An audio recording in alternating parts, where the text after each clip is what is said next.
Hello friends, അപ്പം ഇന്ന് ഞങ്ങളെ വീട്ടിൽ ജുമാ മുബാറക്കിൻ്റെ സ്പെഷ്യലായിട്ട് ബീഫ് ബിരിയാണിയാണ് ഉണ്ടാക്കാൻ പോകുന്നത്. അപ്പം മസാലയ്ക്ക് വേണ്ടിയിട്ട് സൺഫ്ലവർ ഓയിൽ ഒഴിച്ചു കൊടുത്തിട്ടുണ്ട്. അതിലേക്ക് ഇഞ്ചി വെളുത്തുള്ളി പേസ്റ്റ് ഇട്ട് കൊടുത്തിട്ടുണ്ട്. അത് വഴറ്റിയെടുക്കുന്ന സമയം കൊണ്ട് ബീഫ് ഒന്ന് വേവിച്ചെടുക്കാം. ഇനി പേസ്റ്റിലേക്ക് ആവശ്യത്തിനുള്ള സവാള ഇട്ട് കൊടുത്തിട്ടുണ്ട്. അതിൻ്റെ കൂടെ തക്കാളിയും ചേർത്ത് കൊടുത്തിട്ടുണ്ട്. അത് നന്നായി ഇളക്കിയൊരു വിസിലടുപ്പിച്ചിട്ടുണ്ട്.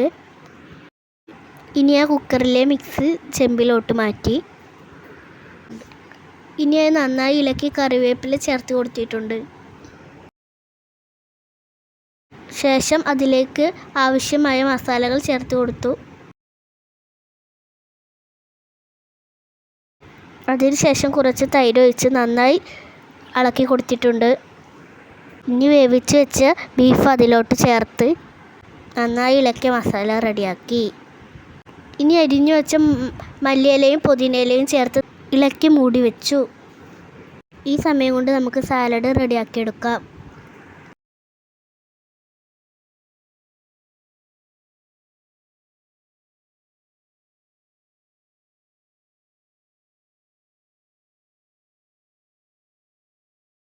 ഗീ റൈസിന് ആവശ്യമായിട്ടുള്ള അണ്ടിപ്പരിപ്പും മുന്തിരിയും സവാളയും വറുത്തെടുക്കാം.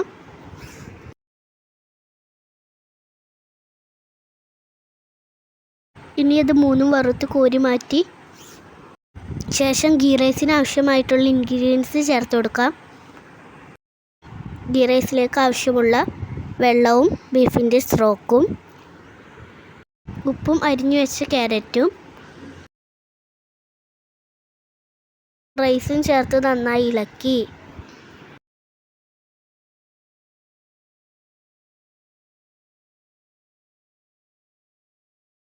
അതിലേക്ക് നാരങ്ങനീരും ചേർത്ത് നന്നായി ഇളക്കി മൂടി വെച്ചു. വേവിച്ച് വെച്ച റൈസിനെ ബീഫിലോട്ട് ചേർത്ത് കൊടുത്തു.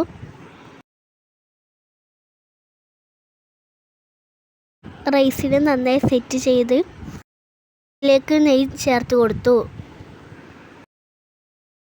ശേഷം വറുത്ത് വെച്ച അണ്ടിപ്പരിപ്പും മുന്തിരിയും സവാളയും അരിഞ്ഞു വെച്ച മല്ലിയിലയും ചേർത്ത് കൊടുത്തു. ശേഷം അടച്ചു വെച്ച് ദമ്മിട്ടു. 15 മിനിറ്റ് ശേഷം ഇത് നന്നായി ഇളക്കി സെർവ് ചെയ്യുന്ന പാത്രത്തിലോട്ട് മാറ്റി. ഈ സ്പെഷ്യൽ വീഡിയോ ഇഷ്ടപ്പെട്ടാൽ എല്ലാവരും സപ്പോർട്ട് ചെയ്യണേ.